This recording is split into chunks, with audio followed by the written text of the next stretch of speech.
Welcome back. This is Adventures with Dr. Joe.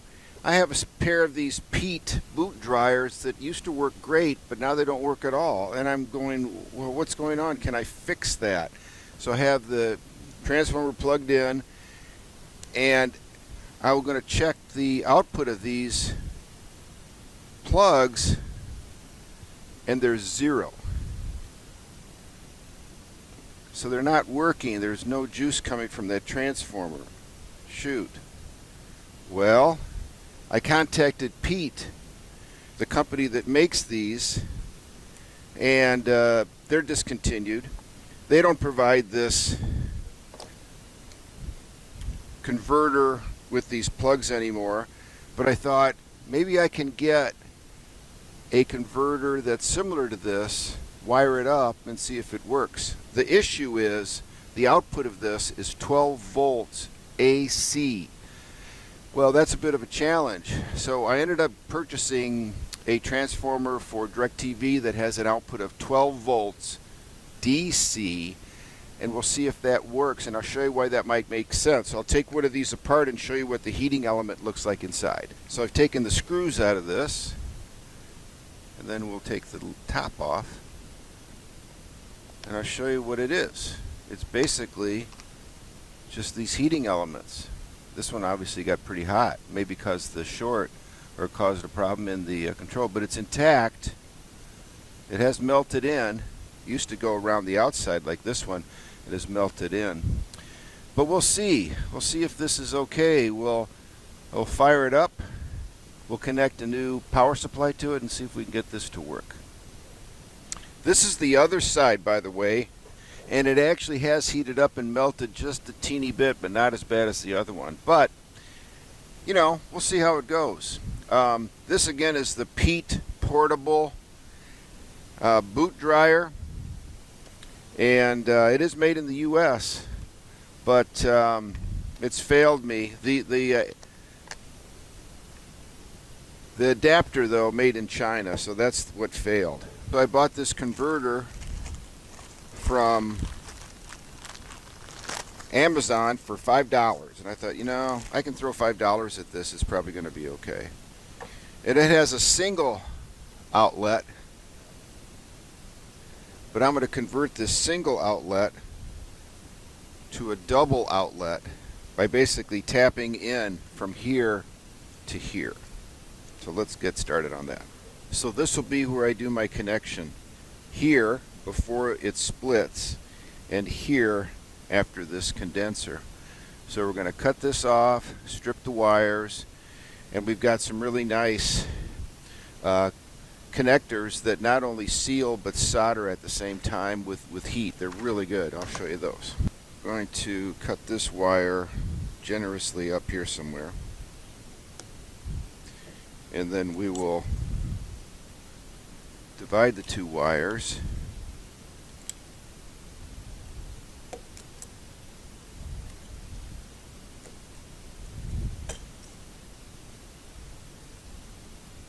Strip them and prepare them for soldering.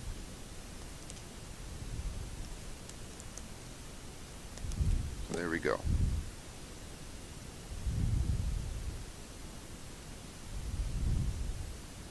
So I'm going to use this compound cutter, WIA. Push it in, you're 1-to-1. Push it out here. Push, it says power, you're 2-to-1. So it's good for my achy arthritic hand. Right.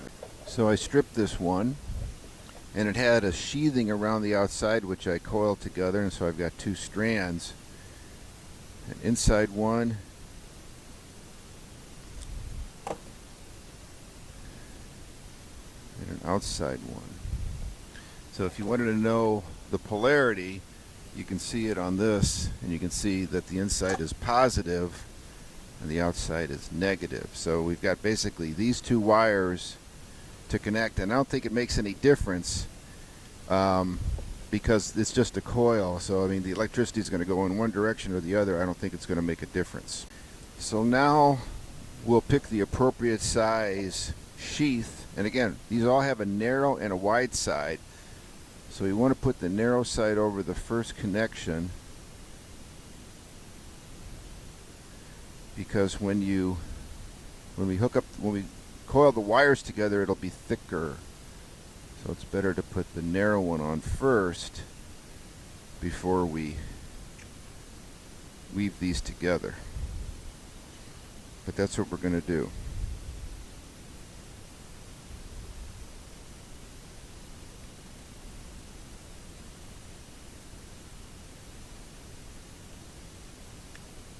Weave these together like this. And then once I've got one, I want to finish it.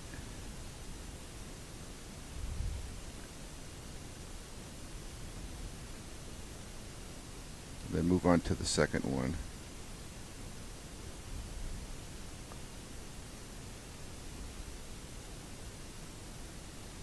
So we move it so the solder ring is over the connection of the two wires. So you can see the solder ring on the inside of this connector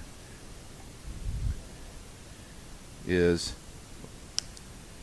over that joint, and we use a small burner just to heat it up, and you can see the shrinking going on. And if we do this carefully, you're supposed to use a heat gun, but I like this. And you can see there goes the solder, and it's melting, and then the shrink wrap worked really well. So there, we've got our first connection. Now we'll move on to the second one. So just to speed things up a little bit, I've got some cold water here. I'll put it on this rag.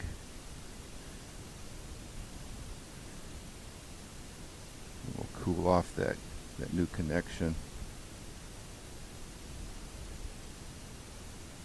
Get some heat out of it. That's good. We got the second connector over the wires.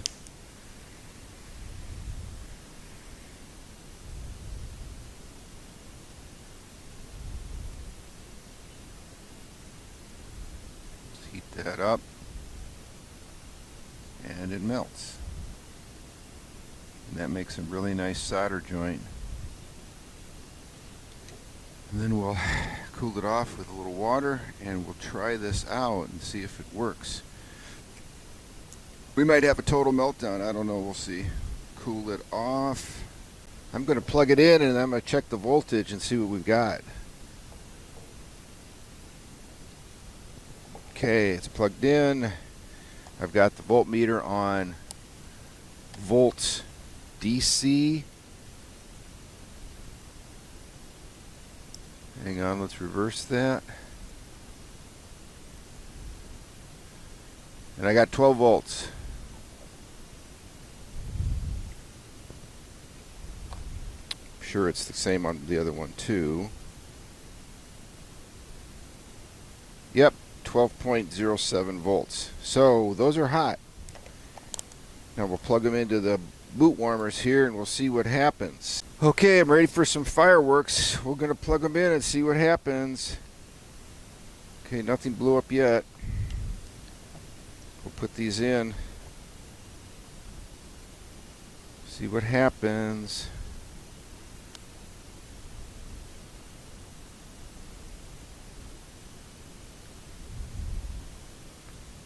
My solder connections have held. This pack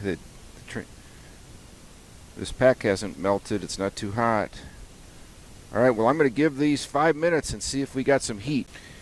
Well, I'm thrilled. These things are, wow, these things are really warm. Really warm. Amazing. So the question is, do they get too hot if you leave them? I don't know, but they're nice and warm. Boy, for sure. And I checked the energy. Of course, it's coming out fine. Well, time to put them in some boots and see if we can dry some boots off, but it looks good. Well, we may have solved the issue with this PEET boot dryer, changing it from 9 volts AC to 9 volts DC. They're certainly warm. Hope it's not too much. Time will tell. But again, thanks for watching. If this video, you liked it, please click like. It helps the channel a lot. And again, consider subscribing Adventures with Dr. Joe. Thank you very much.